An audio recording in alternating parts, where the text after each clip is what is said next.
Hi everyone! Welcome to Voices from the Land, a collaborative series from Farm School NYC and The New Harvest. So one thing that I would love to know is tell me about the Kelly Street Garden and IRC New Roots' program. What are the spaces that you're in? I'm primarily in 3 spaces. Under the International Rescue Committee, I'm the Food and Ag Coordinator for their New York New Roots program. And that's a half-acre urban farm in the South Bronx off the Grand Concourse. And a smaller community garden, 2 adjacent lots, about 2,500 square foot each. That's in Woodside, Queens. And they're both very vibrant spaces, welcoming all types of community. But as you know, the International Rescue Committee is a humanitarian organization, so we serve primarily arriving refugees, asylees. Within the broader IRC work, it's around building a space for community, gardening and growing food in community, because of course, you know, land access in New York City is hard. So to even have a half-acre farm is incredible. Yeah. You know, one of the tenets of our work is around education. Whether it's a food justice workshop or a beekeeping workshop or a pollinator workshop, to have community members be exposed to the different types of educational opportunities within an urban ag and community gardening program and do that deep dive so that they themselves begin to think about what a community growing space or a community cultural green space can look like. So that's a main tenet of the work that we do. And anybody is welcome to partake of any of these educational workshops that we have on our sites, which are all free. And another tenet of our work is food security, because being in the South Bronx, many of our community members are food insecure. And when I talk about food insecure, I want to make it clear, this is a working poor. This is us working and still not able to feed ourselves, because we have to juggle the expenses and determine what is more important to the sustainability of ourselves and our families. So the fact that as a community we grow food, and the fact that we have this organization that supports the work that we do, we are able to have a free produce distribution to community members. If you're food insecure, we don't ask any questions. You can come and harvest from our farm. You can come and get free produce from our farm, as well as free produce that we get from our farm community upstate, which are they're great partners. We work with Starroot Farm and other farms of the Catskill Agrarian Alliance. And through this partnership, we're able to build this robust food security program. Another part of the work that we do is around our farmers market and CSA. And that program is to teach our community members and ourselves how to build a community-run and community-led food project. So our farm stand is not one where we are out to make a profit. As a matter of fact, as far as I'm concerned, if you have a farm stand or farmer's market, it's hard to make a profit if you're working in food. But it is how to serve your community, how to build a vibrant and robust food project that serves the people that are right here in the community, and also support local and regional farmers. That's very important. Not only support us with the food that we grow, but support our friends upstate and in the region that grow food as well. I appreciate that you said working poor, because I think a lot of times when folks think of food insecurity, they think of folks that maybe are not working, might be unhoused, or, you know, are not bringing in income. So I appreciate that you highlighted Actually, some that. of the working poor are unhoused. Yeah, but I think folks tend to think of it as like you're like all within these like same categories. Exactly. There's all types of people. And, you know, I learned part of my deepening and learning experience and part of my growing empathy is actually around COVID. Yeah. Just one paycheck away, and once we were told to stay in place, there were many people who could not work anymore. And there's a kind of shame that people feel that encompasses them around not being food secure, and they come apologetically, well, my belief is that food is a right, and frankly speaking, we should not be paying for food. But that's a whole different interview about dismantling capitalism, because the planet provides us. There are people out there who will have all sorts of different opinions about who is going to pay for it and all of that stuff. The fact is, food is here on the planet. If we think of land as a common construct, think of growing food as a community endeavor, And having a reciprocal relationship with it too. absolutely, then food is a right. And everybody deserves to have food. And there should be no questions asked about when people need food. It's the first physiological need. 100%. You know, forget everything else. You have no food, you can't do anything else. Even in the womb, you're not technically breathing yet, but you're being fed. But you're being fed. Exactly. Exactly. This idea, we have become disconnected to the importance of food within our community. That's what I see. Americans deprioritize food. And if you're going to commodify food and grow it in a capitalist environment, then what we're paying for it is criminal. Yeah. Because that's not the real cost of growing food, and that's not the real cost of food. We prioritize other consumer endeavors over feeding our body for health and wellness and well-being. So in that, I like what you said about sort of this Western practices sort of deprioritize food and capitalize on it. So how has your Caribbean roots sort of influenced how you think about food? I think I've always had a connection to food because the majority of my family worked in food. They were small farmers, you know. My father went to farm school in Jamaica. Not Farm School NYC, everyone. We called it farm school in Jamaica too, Yeah. Jamaica School of Agriculture. He worked for a while as an extension officer within the Ministry of Agriculture. So, you know, when I think about food, I think about living in Kingston in a big yard where my mother would tell us to go pick something in the yard for dinner. So food was right there. It was accessible, and we never thought of it as wealth. You know, and now when I look back at it, I'm like, we were wealthy because we could feed ourselves, you know. My father would grow watermelon, we would have mangoes, we would have oranges, lemons, corn, avocado, breadfruit. That's like $100 grocery bill now. Right, and it would be like, go pick up some akis. We're gonna cook that for dinner. And when I went to the country to visit my relatives, my grand aunt, I would remember, she would kill a hog for dinner, or she would have us go feed the hog. I thought growing up that we were poor and this was a certain level of poverty, but we were in fact very wealthy because we were on land and we were growing food. My great-grandparents, I knew my great-grandmother. I heard my great-grandfather grew fruits and tobacco, and much of the land that my family grew food on still exists and they still farm on it. My closeness to food is because I saw it within my family but didn't recognize the importance of it, because my desire, and also everybody's desire, you're in the Caribbean, you're thought of as a third world country, your desire is to get out of Jamaica, go to college in America, get a degree, and do some other type of endeavor.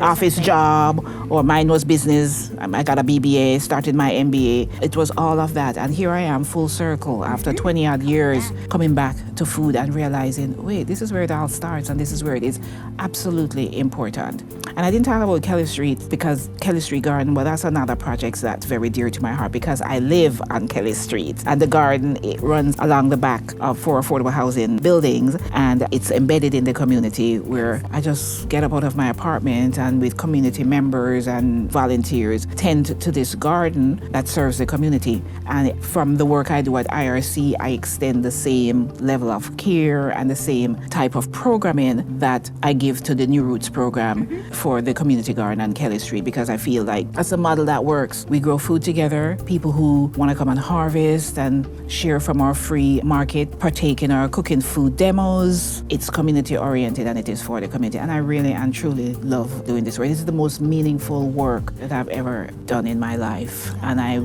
totally enjoy it and I'm totally immersed in it. And it probably doesn't even feel like work. It doesn't feel like work. When I'm in the garden and when I'm in the farm or in any green space, it doesn't feel like work. I stay there hours. Part that is the work is getting the money to sustain the program. Always. That's the part I don't like. So let's get into a little bit of policy talk. So one thing that I know that is top of mind for you is integrating climate-smart agriculture here in New York City. So what policies do you think are missing here in this urban space? I wouldn't call myself a policy wonk, and I admire people who are deep in policy. My whole thing around climate-smart growing spaces is living in a concrete jungle and seeing how we prioritize a particular type of landscape over nature. And as the consequences of that is, we like to say the island heat effect, not so good. The damn city is hot and all the concrete creates flooding, which also impacts our growing spaces, because when it rains very heavily at Kelly Street, it floods. When it rains very heavily at the farm, we are on a slope, we get runoff. So the policy around what an urban landscape should look like needs to be revisited. It's not just about affordable housing, but it's about looking at where we live and what is a livable city. We like to kid ourselves that New York is a livable. It could be even more livable city. When you build a building, why can't it have a green space? Why can't it have a garden? It could be a food place or a cultural space. And when you integrate the natural environment into building, then you mitigate a lot of the negatives around climate change. Why do we have so many concrete sidewalks? Why can't we have permeable sidewalks? Why can't we have more trees? All of those things I think about when it comes to policy, as you said. For me, it's about building a livable city. In thinking about that, I started thinking about, what can the infrastructure look like for green spaces that would make it more sustainable, make you able to build a dense ecosystem in a small space, attract pollinators and birds. Because I see what we have done in building the green spaces that we steward now, that the birds come back, that you have a diversity of insects, good and bad.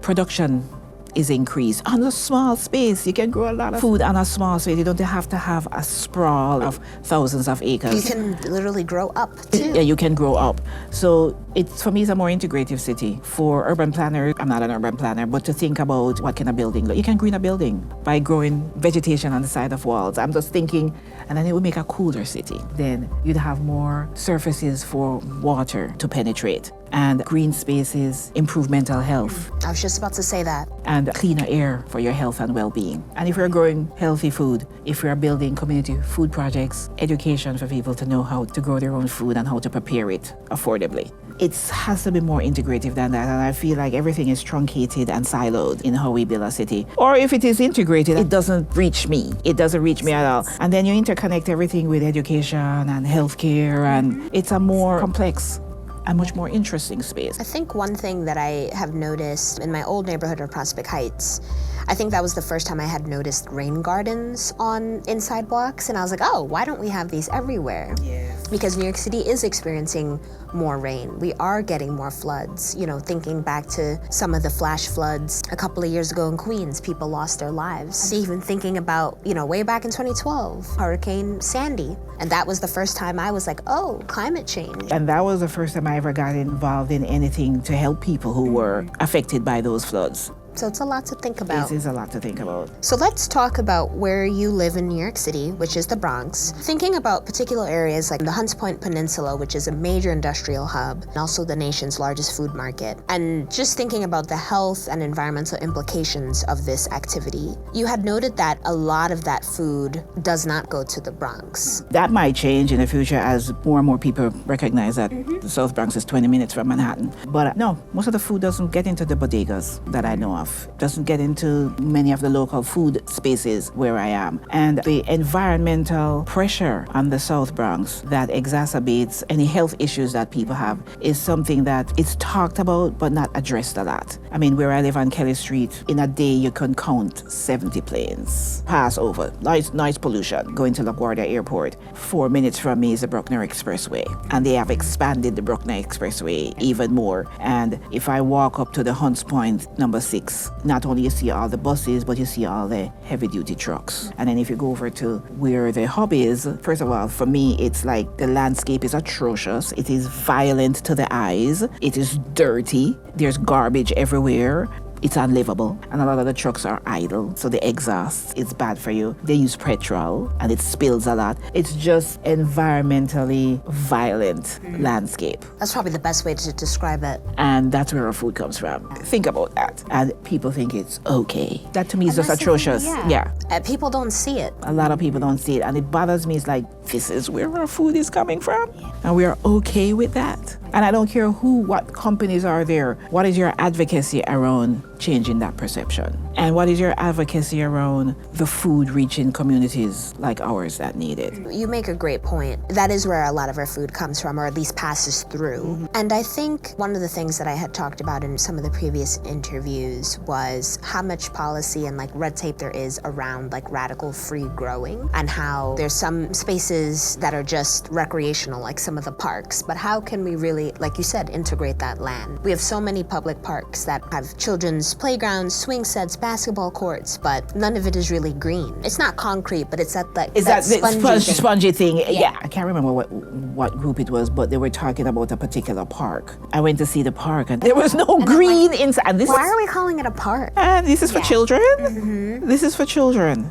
Wow, who are the people designing these things? The only thing the earth asks of us is to steward and take care of the planet. And this is what we do to it, and we call it living. So going back to the hub, you explained how the New Roots program, I would say, really is a key pathway to food sovereignty, to food access. So for you, what does food sovereignty look like if you had your way? If I had a project that exuded true food sovereignty, then the community stewards would have ownership of every aspect of that property. The first thing is that they would have access to the land, however they have access to the land. And land access is a different type of conversation because I am gradually moving away from purchase and ownership of land to land being the commons and nobody owning land.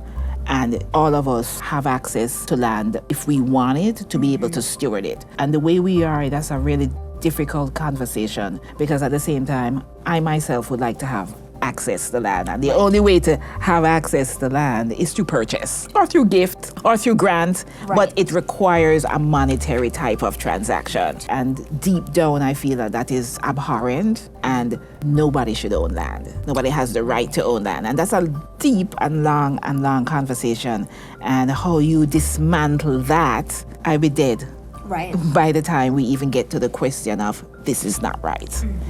So land is the first step to food sovereignty, access to land. In this construct, however, you have access to land by the community that stewards the land. Right. And the community that stewards the land should be able to grow their own food the way they want to grow their own food, the culturally relevant types of food they want to grow. But that requires a community of growers being really and truly and deeply in community so that they can interact together and come to mutually beneficial decisions. And that's hard. And that's true democracy. Yeah. And we have no true democracy. You know, how you prepare your food is your right. You know, and you can teach others how to prepare the food that you want to, but everybody has the right to prepare their food the way they want to prepare their food. If you want an enterprise, because we are in capitalism, then you have the right to package that food, the right to distribute that food, the right to benefit from commerce for that food, because that's the system we're in now. But you can't have a few people owning the means of production. So that's where we are right now. Because even my friends who are farmers, they also have a hard time embracing food sovereignty because the system as it is right now doesn't favor us. And you have tenets of that farm to table. You know, you invite your whole community to share in the food and have a dinner, have cultural events, have art events, have all types of events, but it is building a community of trust. Yeah, and making sure that people who want to engage in the democratic process of building that community are allowed to engage in the democratic building that community. This might be off the record, you know, I mean, the land that we are on is DOT land. And even though we have had a very great partnership, this is the way it is. And it actually makes sense, you know, the DOT roads, sidewalks, transportation, because that is how we have constructed our city and our country. So speaking of the DOT, one of the things that has been a breath of fresh air here in the city is our new mayor. So if he were sitting here instead of me, what would you ask him? What would you say? What would you tell him? Did I say I voted for him? No. I did not, but good to know. Yeah. I did too. Yeah. Everybody else that we have voted for has messed up this city. I want a breath of fresh air. His campaign was just really invigorating. And also, he's young. We need young people in these spaces. That's just the bottom line for me. His strongest campaign issue was affordable housing. I didn't hear much about green spaces. So my question to him is, when you're thinking of affordable housing, think of it in tandem with building green spaces and building a framework of what that can look like and going back to other existing affordable housing and see how that can be rectified. I know that that was a question that a lot of people had, and there have been some analyses on some of the major framings that he was running upon, including affordable housing, including making public transportation free. The public grocery stores is another one, and even though I'm not involved in that conversation, my question is that going to be connected to the local foods in New York City and the regional and local farmers in the state? Yeah, how are you going to reach out to them? Through what mechanism? how are you going to bring them to the table? Are you bringing them to the table? Because the public grocery store thing could be a phenomenon. It falls into my belief that food should be free and everybody should have access to food. That's an entry point to connect to green spaces and local and regional farmers. Right. To make sure that you have grocery stores all over the city that people can just go and access food. And there is something interesting about that as a whole in terms of it takes the food economy and agricultural economy out of corporate hands, out of super private hands. I think one thing about government, even though it's slow and bureaucratic. Mamdani has shown it doesn't have to be slow and bureaucratic. Right. I was going to say he's already lowered the debt for this city. Yeah, it doesn't have to be. No. Right. It's slow and bureaucratic because the people who control the reins of power want to control the rate of change. That's the reason why it's slow. It doesn't have to be slow. They want to hang on to the power. And if they control the rate of change, they will continuously be in power. And that's not how, as humans, we should think of eliminating a problem. We should work on the problem so that our role in it becomes extinct because the problem has been solved. And they're solvable within a lifetime. It's just the will to do so because we tolerate the slow wheels of change. But I'm not so sure if we tolerate it as opposed that we are distracted by the fact that we have to make a living within this construct so we can't fully engage and embrace. Embrace in the change. Mm-hmm. But then the Mamdani campaign proved otherwise because so many people were galvanized. But it shows that when you have a new and fresh way of thinking, people become interested. So let's talk about intergenerational mentorship and leadership. I know, at least for my community garden, Brooklyn Bears, the late 80s and 90s were a key time for some of the biggest land battles that New York City has seen. And I know that that's true for a lot of urban gardens and spaces across the city. And it hasn't gone away because they're still threatened by some of the same development issues that made many of gardens in the 80s go out of existence. So that is my question. Where do you see the movement going next? I think we need to embrace more young people, new and fresh ideas, new perspectives. And I would like to see myself, as I'm getting older, I'm in my 60s now, step out of this role, bring someone up the rung. And I wish that I was a more financially endowed person. I would be able to mentor a project that embraces youth, embraces intergenerationality, embraces change, new ideas, to just build a project that says this is the food sovereignty project. I see it, I feel it, that as I get older, I'm like, yeah, I want somebody else to do this work. This year, I feel like, especially for the New Roots program, I have some really good people coming on board. Good. They're all young and I'm very excited. Good. Yeah, but they will be shouldering some of the responsibility. Yeah. It's like, it's really exciting. And my wish for that is to be able to have that grow. So is there anything more that you would like to say or have us think about? For me, I think about the sustainability of the project. And I'm very concerned, the federal climate that we live in, that a lot of the good work that we have done is stymied and in a holding pattern because we have to sit with it to think about what's the next step. What's the path forward? I feel like we need to be talking more to each other. We talk, but because we are so enmeshed in the sustainability of our individual projects, we don't have the breadth. We need to be talking more to each other so that we understand where everyone is so that we can aggregate our resources and become more powerful. I think that's key, aggregating the resources. I know a lot of farms and spaces that are doing more of that and really reshaping new ways to sustain themselves. And I'm so bowled over by the fact that after the pandemic ended, because it hasn't really ended, the South Bronx Food Hub is still. That catalyzed us and galvanized us, and we're still connected.